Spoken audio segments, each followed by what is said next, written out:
tratando desse assunto que Deus sempre se opôs, às falsas interpretações, pastor. Como os pais da igreja tratavam essa heresia?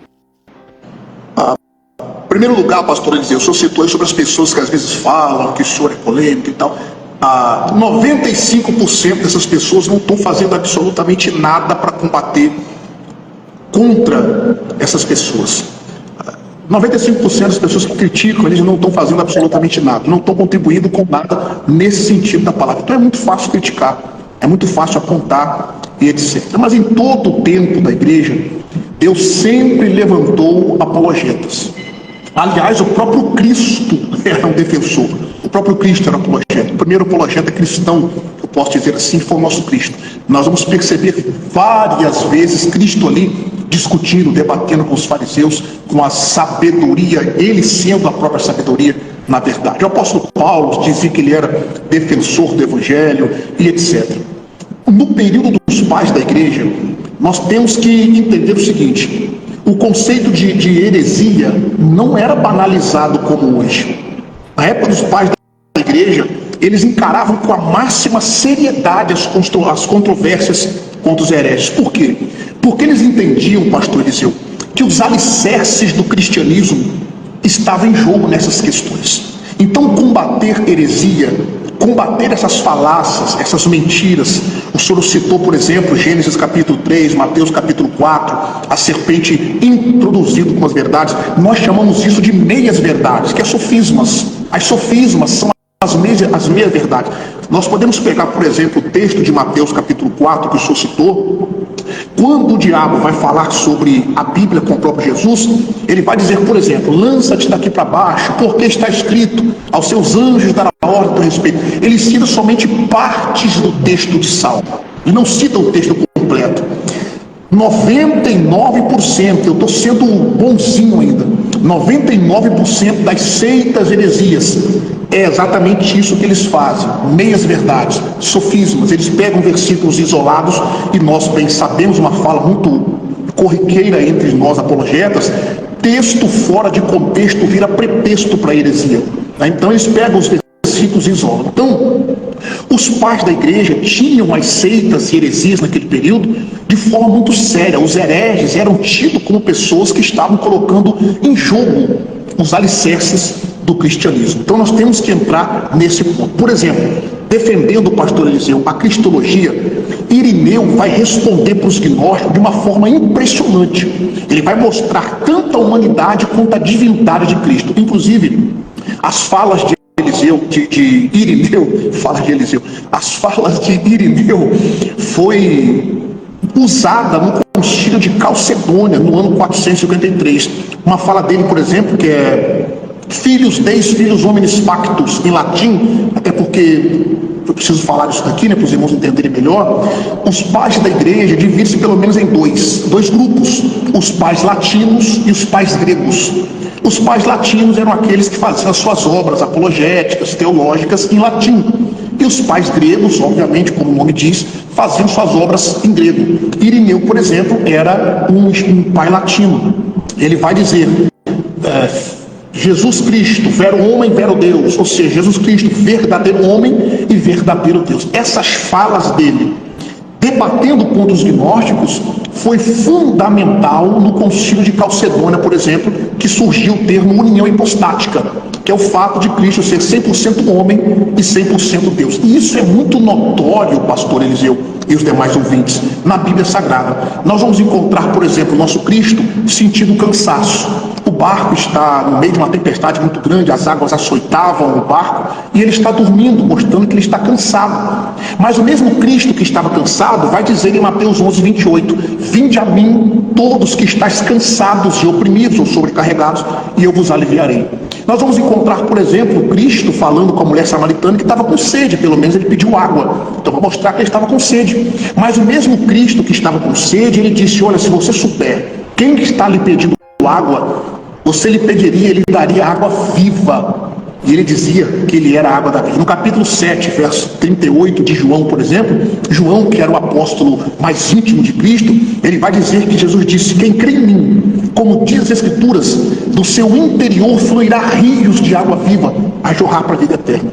Outro, Jesus disse que sentiu fome. Ele pediu aos apóstolos, por exemplo, para comprar comida. Então ele sentiu fome. Mas o mesmo Cristo que sentiu fome, ele dizia: eu sou o pão da vida. Isso aqui mostra a dupla natureza de Cristo, 100% homem e 100% Deus. Então Irineu de Lyon tratou de forma séria a heresia gnóstica. Outro pai da igreja importante também, pastor Eliseu e os demais ouvintes, foi Tertuliano. Tertuliano, ele era conhecido como o bispo pentecostal de Cartago. Para nós pentecostais, que maravilha. Tertuliano. E uma outra oportunidade, quem sabe a gente pode falar por que ele era pentecostal. Para os irmãos aí cessacionistas, por exemplo, que dizem que os dons cessaram, esse negócio de orar em línguas e dons espirituais surgiu depois. Precisam estudar a história da teologia cristã, precisam estudar a história da igreja. E, entre aspas, né? Vou botar um ponto aqui e vou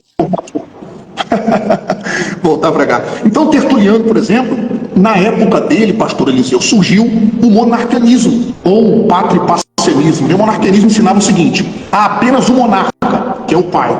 Com isso, eles negavam a divindade de Cristo. Para apoiar a expiação, por exemplo, eles chegaram a criar uma heresia que ficou conhecida como patripassianismo, que é o quê? A morte do pai. Se Jesus e o pai é a mesma pessoa, quem morre na cruz? O pai. Falando para Práxeas, que foi o maior propagador dessa heresia, Tertuliano responde o seguinte: ele tinha expelido a profecia, introduzido a heresia, tinha exilado Paracleto e crucificado o pai.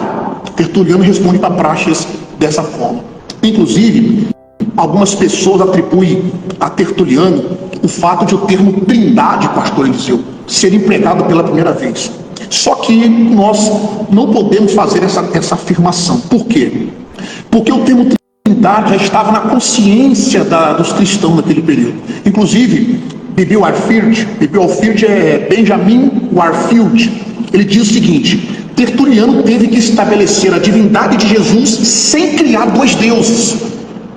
Alguns acusam, por exemplo, os trinitarianos de crer em três deuses. Claro, aqueles que desconhecem o que é trindade, obviamente. Então ele teve que estabelecer, Tertuliano, a divindade de Jesus sem criar dois deuses.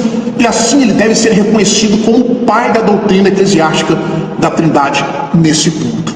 Então, falando sobre a heresia, era tratada de forma séria. Eles, de fato, acreditavam que os alicerces do cristianismo estavam prestes a sofrer por conta disso. Então era tratado de forma séria. Hoje em dia, qualquer pessoa que vê aí nós debatendo, entrando em conflito com as pessoas que de fato são hereges, eles acabam dizendo: não, mas não precisa disso. Irmãos, precisa sim. Existem cristãos, os irmãos não sabem a quantidade de pessoas que às vezes nos procuram. O pastor Eliseu também deve ter, com certeza, isso a testemunhar. Muitas pessoas nos procuram porque sua fé está minada. Porque quando abre a internet, tem aí os hereges falando que Jesus não é Deus, que os dons cessaram, e essas questões, até que a questão do cessacionismo e do continuismo, eu não vou tratar como heresia, mas é um problema da teologia prática. Exatamente, é um pensamento contraditório, não chega a ser uma heresia, mas divindade de Cristo, soteriologia, ramartiologia, isso, meus irmãos, deve ser tratado de forma séria e com responsabilidade. Então, o conceito de heresia sempre foi tratado com muita seriedade para os pais da igreja. Os apologetas são aqueles que se interpõem numa linha tênue, impedindo que aquele que tem dúvidas se torne incrédulo. Porque aquele que duvida, ele já tem certas dificuldades, mas o incrédulo já corre riscos espirituais sérios. O que duvida, gente, pastor, que vai morrer e vai para o céu com dúvidas. E na sua transformação, no arrebatamento da igreja, tudo lhe será clareado, esclarecido, porque dúvidas Todos nós podemos ter se não tivermos acesso ao conhecimento. Agora, existem pessoas que, se continuarem com dúvidas, podem se tornar pessoas incrédulas. Por exemplo, se eu tenho perguntas e questionamentos e eu tenho quem me ajude, essa resposta que o apologeta me dará me iluminará, me alegrará e me tirará do caminho da incredulidade. Agora, a pessoa que tem dúvidas e continua alimentando suas dúvidas, ela corre o risco de se tornar uma pessoa incrédula. Se ela não for uma pessoa de oração, se não for uma pessoa temente a Deus, se não for uma pessoa que saiba escutar as pessoas. A dúvida, quando se tem resposta, ela é sanada. Agora, quando chegamos no nível de incredulidade, a gente rejeita qualquer tipo de resposta. E você percebe que quando a gente tenta conversar com os hereges, com as pessoas que fazem parte da liderança de seitas, elas rejeitam, elas não querem abrir a Bíblia, elas não querem se abrir para o conhecimento. Então, se nós já temos essa dificuldade com os céticos, se já temos essa dificuldade com as pessoas que fazem parte das seitas, por que ter essa dificuldade com os irmãos que são ortodoxos? Por que ter essa dificuldade com os irmãos que estão sendo convidados a aprender mais da palavra de Deus?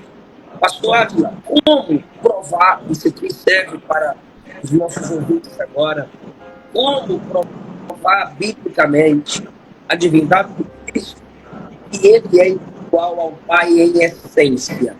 Ajude-nos, por favor.